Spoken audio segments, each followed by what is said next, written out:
نمیخوای بدی. من هر موقع ناراحت میشم تو خود زندان معمولا برعکس حتی نص سریع قرآن که میگه که الا به ذکر الله تطمئن القلوب، ذکر خداست که آرام بخش هست و قلب انسان تسکین پیدا میکنه. من میبینم که دردهای من رو که میخوام فریاد بزنم بگم، اون چیزهایی که دارم در درونم هست، اون چیزهایی که تجربه کردم، اون ناراحتی هایی که دارم، همه این دردها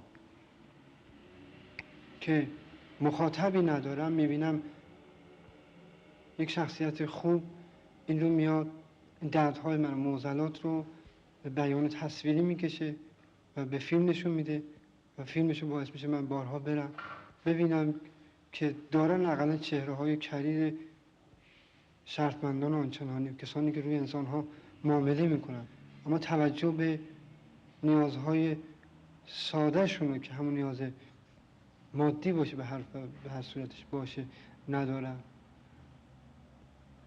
اینی که من مجبور شدم که به این کتاب پناه برم. تو میبینم میخونم کتاب رو و آرامش میگیره، اصلا دلم آرام میگیره. میبینم صحبتای من، حرفی که من میخوام بزنم اینجا گفتم برای من. خب حالا